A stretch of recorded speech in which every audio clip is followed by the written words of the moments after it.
স্মৃতির মিনারে দাঁড়িয়ে আছি, বুকে নিয়ে ব্যথা।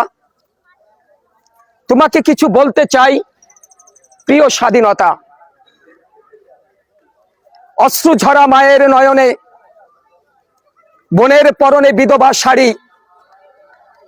কি অপরাধ করেছিল আমার ভাই, কেন লাশ হয়ে ফিরে এলো বাড়ি? লাল সবুজের পতাকা পেয়েছি, পেয়েছি স্বাধীন দেশ। দেখতে চাই না এই বেদনার অশ্রু, দেখতে চাই এর শেষ। দুমুঠো অন্যের জন্য আজও মানুষ ঘুরছে দাঁড়ে দাঁড়ে। তাহলে কি করে আমরা দাঁড়িয়েছি উন্নয়নশীল দেশের কাতারে?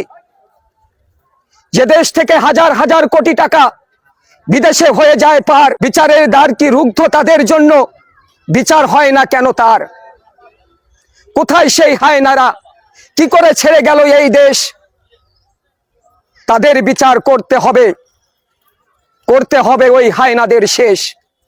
পাক হায়নারা পালিয়ে গেছে, ছেড়ে গেছে এই দেশ। দেশের কিছু দোসর হায়না আছে, ওগুলোকে করতে হবে শেষ। জনতার মঞ্চে দাঁড়িয়ে আমরা কত কথাই না বলি, প্রশ্ন জাতির বিবেকের কাছে, আমরা কি সেই পথে চলি? প্রিয় দেশবাসী, প্রিয় বন্ধুরা আমার, আমি কবি মোহাম্মদ আজিজুর রহমান আজাদ আজ এক বেদনা ভরা হৃদয় নিয়ে আপনাদেরকে উপহার দিয়ে গেলাম একটি কবিতা। প্রিয় বন্ধুরা,